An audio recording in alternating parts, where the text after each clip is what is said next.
Sailor. Didn't I talk to the sailor before? Oh no. 3 people, possibly locals, are busily hunched over, avidly discussing something beneath their breath. From the looks of them, they appear to be sailors, rough-hewn clothes stained by soaked leathery skin, and an acute awareness of being on land. You watch their feet shuffle awkwardly on the docks. Sailor, the whispers are just within earshot. No, I asked Crafty, she said the same. Them dreams is bad. Think we'll lose them at sea? We're supposed to set out soon to make that delivery. What if they follow us? I don't think so. Crafty said these things is just affecting right here for now. Soon as we sail, dreams will stop. Hey, the 3rd sailor sees you and taps her friends on the arms. They shoot upright. One examines his fingernails, another coughs loudly and begins to hum, and the last pretends she didn't see you. But when they sense your continued stare, the 3rd speaks up. What are you looking at, Landy? There was a boat here with a merchant selling goods not too long ago. He leave? The 3 sailors suspicious turn into smirks. One snickers to herself. Merchant, he says. That crook didn't so much as leave as he was chased off by Kindly. No sales permit. Not a big loss though. The local shops have way better stuff than that small-time hustler.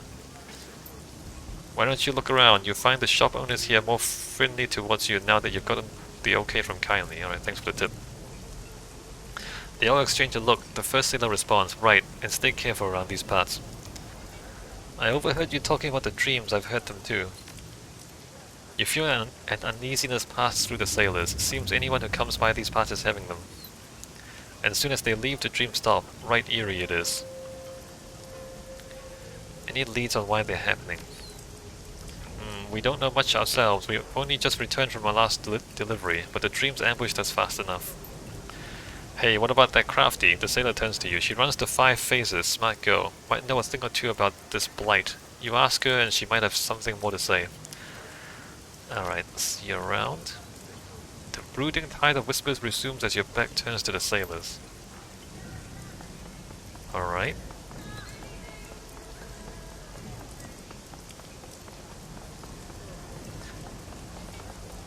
Let me come into the mahjong parlor.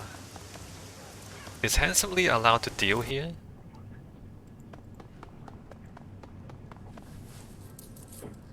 Kindly Cheng appears to be nearing the end of a harsh exchange with Strangler Bao, who is listening intently. So you tell that little pustule that Auntie Cheng isn't fucking happy, you get it? Not happy at all. Don't tell him that I'm displeased. Don't tell him that I didn't take it well. She slams her shot glass on the table. Tell him that I'm extremity chopping mad, and if he doesn't want what happened to Yi to happen to him, he better get his head and his ass wired together and get me that payment today.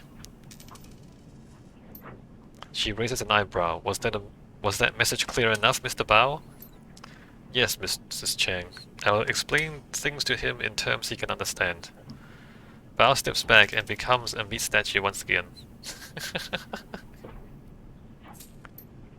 Chang's voice turns tristle sweet when she sees you waiting for her. Ah, our newly minted Shadowrunner. How is you taking to your new role as CKC?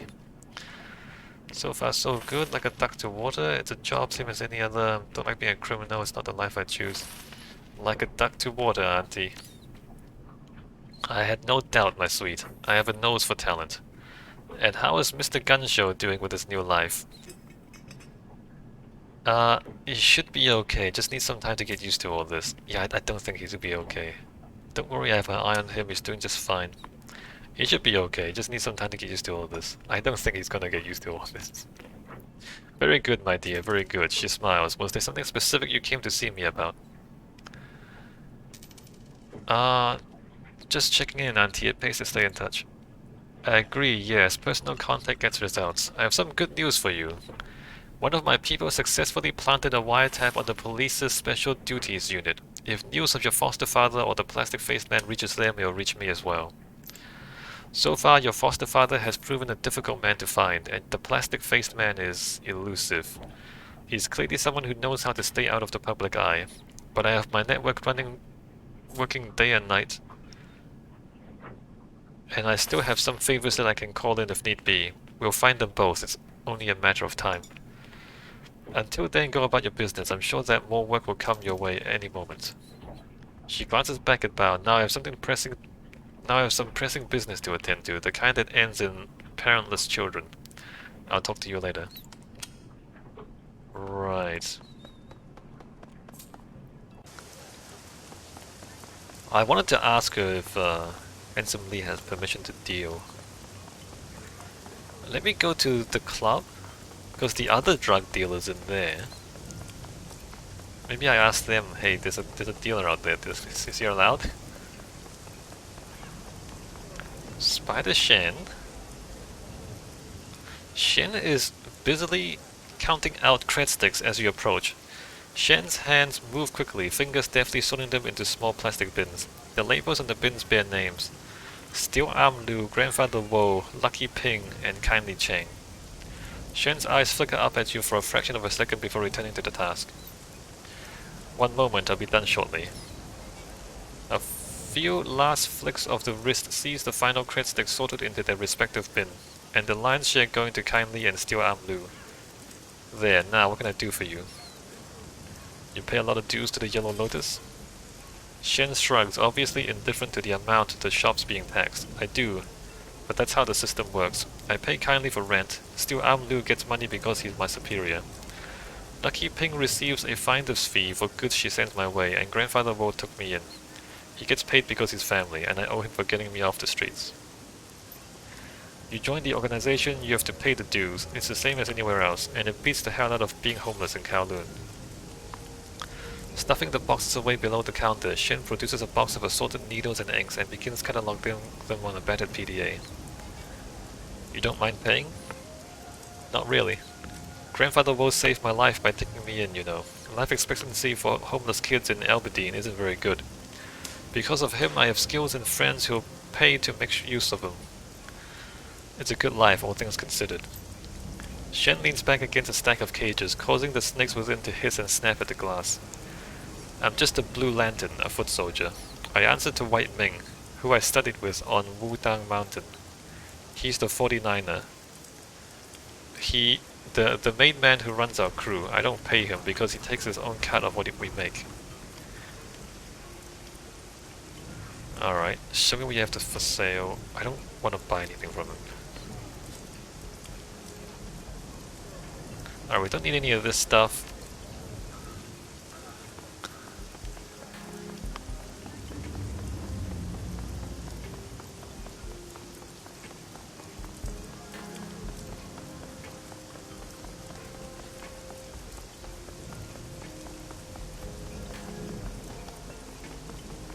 Do you think this guy has anything new to say?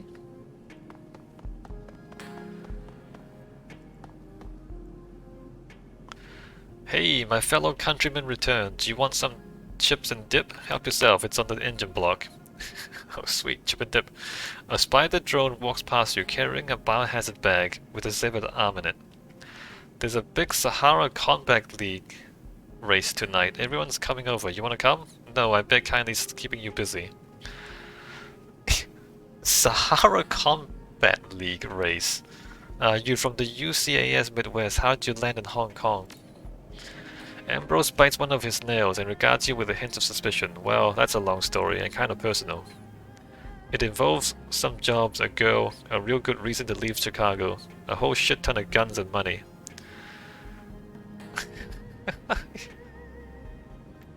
Chicago. Are you following the news of the quarantine? Ambrose's face darkens. Yeah, I am. It's a terrible thing that's just happened there. My old hood is inside the containment zone. A lot of good peeps locked behind that wall. I read the postings on your wall, the ones about bug spirits. Yeah, some of the leaked material is pretty convincing. Ambrose shakes his head sadly. Megavitis plague, bug spirits, I'm not sure which one is more scary. Hell, maybe it's The Walking Dead. Think about it. We've got at least 4 HMHVV variants. I think it's only a matter of time until we get zombies. I mean, what if, like, your implants take over your body? Ambrose gives a nervous shiver. The nearby robotic arms tremble briefly. I take zombies over those bug spirit things, tell you what. Ah, yeah, no, I fought those bugs before in a different game. Guns and money were involved. Sounds like a good story. Shadowrunning? Yeah, stuff like that. Ambrose smiles. He seems to warm up a little. I was a hardcore vehicle rigger back then, before Johnny Law cracked down on road rigs. Wait, he is missing both legs. Right. Something happened to him at some point. Man, those were the cowboy days. Freaky as hell, but great to remember. Ambrose gets a wistful look on his face. We'd rebuild trucks in chop shops, reinforce the frames, bolt armor on, mod the suspension with robotics. Drive them right through the front windows of buildings, then bash aside Lone Star cruisers on the way out. Good times. You do that in Hong Kong, you get into auto barricades in a missile enema. Crying shame.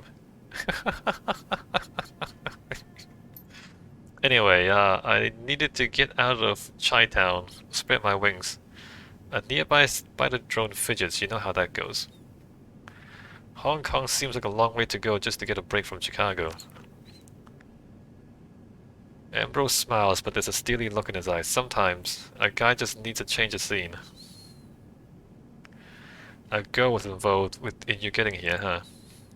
Yeah, there was. He shrugs awkwardly as if to make light of it. His voice has a hint of strain in it. That's a story for another day. Hey, it's grand digging up the wreckage of your past, SCKC, but time's wasting. I left Chicago, I landed in the Kong.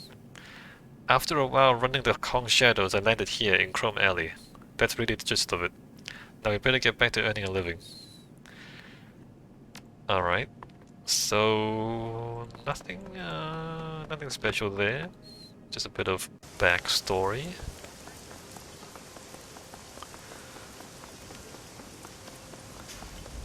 Frederick Carfi. The young troll bouncer mending the door is in the midst of patting down a prospective patron with enough force to dislocate a shoulder or hip, while other shady-looking patrons walk idly past him into the club. He waves the shaken man inside, propelling him forward with a final pat on the back. People don't realize that you gotta check for internal weapons as well as external ones.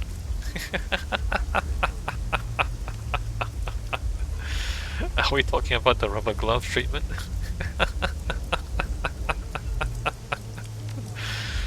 No, nothing so crude. Just need the right technique. Matter of fact, I caught a guy just last week with a phosphorus grenade in his leg compartment. Phosphorus grenade in his leg compartment. What did you do?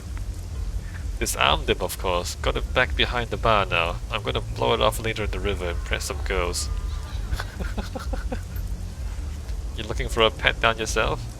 I'll be good, I promise. Are you getting fresh with me? I'll be good, I promise. You break that promise and I break you, and now what do you want? Are you a member of the family that owns this place? Sure am. Frederick Carfi. Some call me Freddy. Most call me shit, no, please stop, or something along those lines. I'm also the current record holder for the Club 88 pitch and toss, which is to say I throw deadbeats harder and further than anyone else around these parts. High watermark is that piece of tape over yonder. Guy was an orc too, hefty, but he simply soared that day. Oh, the tape on the ground is how far you chucked him? Are you running any businesses on the side? Nah, I may take the occasional payment to look the other way or be in the can when the fight breaks out. But I have enough on my plate that I can't really take on much else. Training, you see, I love what I do, but you gotta work hard to stay in peak condition. I've also got some next steps in mind, so I'm working even harder towards that. Big plans, you just wait and see. Alright. I also play the drums. Why are you searching some people and letting others in? This is a private club. There's 3 kinds of people I let in. Members, guests of members, and people who make a good case. The latter 2 get a really good search before they go in the door, unless they're with Kindly Cheng or the Emperor of Japan or something. I don't care if someone has a cyber spur or a holdout pistol or whatever, but we can't have serious weapons on non-members inside. Ma sells some big stuff, but she puts electronics trigger locks on her merchandise until they're out the door, so people don't get dumb ideas. This is a no assassination safe zone. Serious weapons go into the weapons check, unless you're a member. That way, if a big firefight ever breaks out, the members will have the upper hand. We keep the killings very, very rare. Most happens when some members get all fried up and decide to settle score with box cutters or something. So I'm a member now? You work for Kindly, as a Shadowrunner no less. That makes you a member. Remember the rules, no fighting, unless you know. It comes down to that. And you're ready to skip off the concrete. No killing either. If you've got legitimate killing business, go do it somewhere else. People come here to have a good time. Got it. Good. I'll leave you be.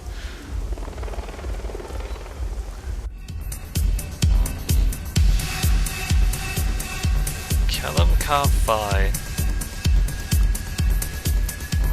The eldest son of the Carfi family appears to be far less inebriated than before, though there is still a drink clutch in his massive hand. He's parting ways with an uncharacteristically awkward elf who palms something as she goes. Evening, Callum Carfi, at your service. We met once before. Have we?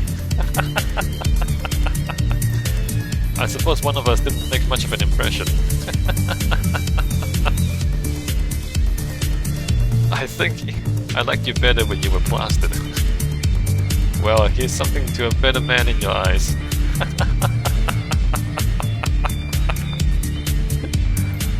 He takes a drink. Now, you're in the market for something? I got Bliss, Jazz, Cram, Nitro, and a dozen other little concoctions that the West doesn't even have names for yet. What will it be? No, there's a guy bleeding outside. How many shots does it take to lay out of someone your size? I'll let you know if it ever happens. I'd like to know a little more about you. Me? Why would you want to know about me? I'm nothing. I sling poison to the dregs of Hioi. It's not like I ever wanted anything more than this, right? I can see it on your face. You can probably see it all over mine. What good would an education serve someone like me? Why would I ever consider making something of myself to go places? Sure, I can fill out a suit like nobody's business, but people see a troll in Armani like they see an organ grinder's monkey. No, this is the place for me. This is where I belong. Alright. I'll leave you be. X-Flow? A wiry elven woman leans over the bar, propped up on one elbow. She glances back at you over her shoulder as you approach, lifting a half-empty glass to your lips. The selection here is total crap, but it's cheap. I hope you're not looking for quality. You're gonna be really disappointed. Damn, and I was hoping for some classic cocktails. The woman snorts and dips her pinky into her drink to fish out a stray gnat. If you ask real nice, I think they've got some tonic water in the fridge. Aside from that, you're as likely to get drain cleaner as you are a splash of bitters. Even a simple Manhattan is probably beyond the means of this joint. Call me X-Flow, by the way. X-Flow regards you calmly, her eyes calculating. After a few seconds, she nods. Maybe we can help each other. We saw X-Flow's name on the Shadowlands BBS. Nice to meet you, I'm STKC. I've got good eyes for people in the business, and believe me, you smell like Shadowrunners and New Yen. Plus, everybody here's been talking about Kindly's new hired help. I'm out here for work. You need any backup, I'm available. Oh, real? What's your specialty? I'm what the eggheads call a mystic adept. Kind of a physical adept magician. I throw spells and I can kill with a touch. I'm rarer than unicorns, my friend.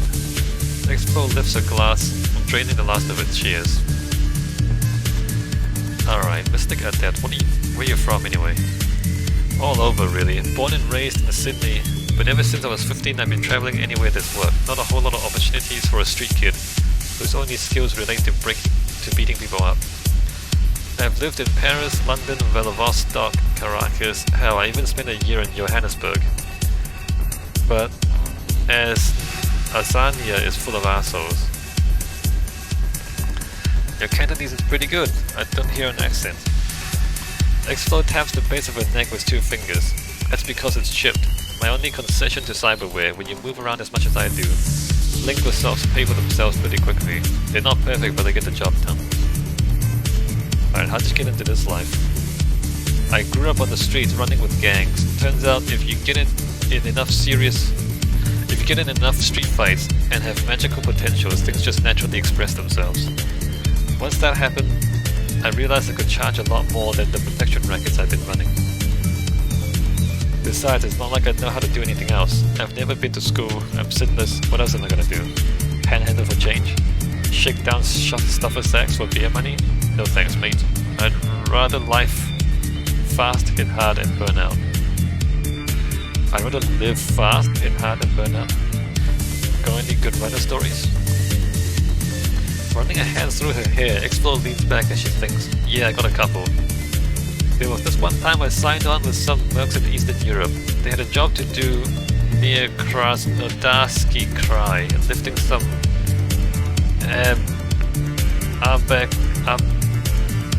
Abkhazian military hardware. Wait, Abkhazian military hardware. The plan was pretty simple. We'd halo jump from a drone on the Russian side of the border, hike in towards the Abkhazian research facility and blast our way in. The Abkhaz forces were supposed to be Matrix hotshots, but cracking ground combat, simple right? The elf shakes her head, eyes rolling. No plan ever survives first contact with the enemy though. Turns out the Abkhazian army had contracted out base security to winter systems. We started getting cut apart before we'd even reached the first cordon. Did you have to bug out? The mercs were in pretty dire straits financially. It was a do or die situation for them, literally. They owed too many debts, and if they couldn't deliver, they'd have been killed. So we pushed in. We were down to 5 of us by the time we got into the main facility. One of the mercs, Vaclav, was a rigger. We were hunkered down in a vehicle bay when the decker did his business, and Vaclav realized one of the APCs hadn't been properly locked down, and it was still gassed up. Came out of the base with the 30mm cannon blazing away. Our exit was down at the coast, a riverine patrol boat the mercs had on standby. It was some nervous fighting, but we managed to get out. A bit full of holes, sure, but we survived, and that's what counts, eh? You lost a bunch of people, you were down to 5 people. X-Flow lifts a glass and says, "I see you, you know how to find me if you need me." That sounds like a terrible story, by the way.